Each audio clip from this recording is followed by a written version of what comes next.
Atelier du 7e arrondissement, regardez.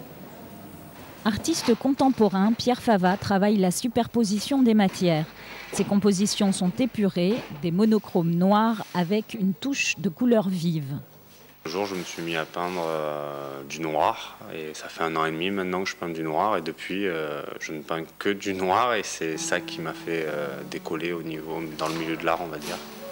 Pierre peint toute la toile, laisse sécher, pose des bandes adhésives, remet de la matière, l'étale avec une brosse en laiton. Au final, on passe du lisse à des zips. Mais au fait, pourquoi du noir ? Le noir, sans doute dû à un passé douloureux, une enfance très très difficile et une couleur qui je pense, ça me fascine vraiment en fait, parce que c'est un jeu de lumière en fait. Boulémique, cet artiste peut peindre une douzaine de toiles en 3 jours sans dormir. Sa technique est simple et efficace et ça plaît. Alors pourquoi ne pas le faire à chaque fois ? Je décline jusqu'à un certain moment cette technique en fait.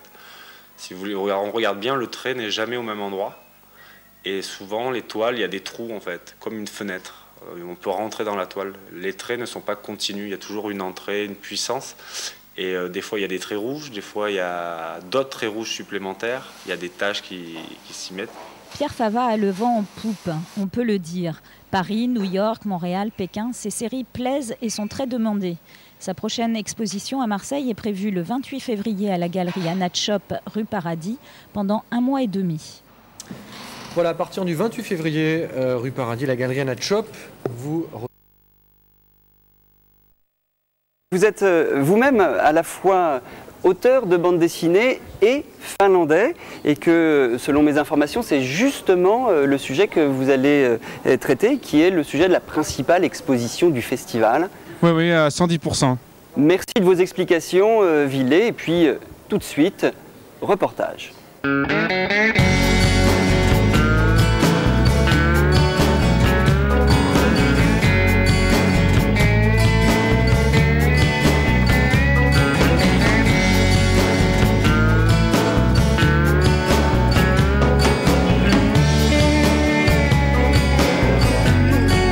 Tämä on ihan uusi. Mä oon tehnyt tämän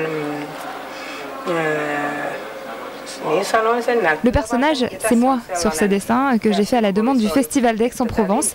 Il y a l'oiseau qui représente ma liberté, les fantaisies qui partent librement de ma tête. Ensuite, la petite bête sur mon bras, elle représente la vie sur la Terre et je l'observe pour peut-être l'utiliser ultérieurement. Et puis à la fin, j'ai trouvé les jambes du personnage un peu nues. J'ai spontanément écrit les 2 noms, avec le sens de l'écriture vers le haut. Alors ces 2 hommes-là, ils pourraient monter plus haut s'ils le veulent bien.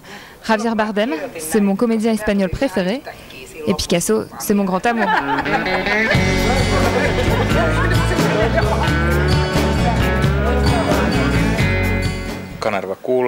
Canerva, sur cette planche, se réveille la nuit, elle entend des voix du rez-de-chaussée. Ça lui fait un peu peur, elle descend voir ce qui se passe.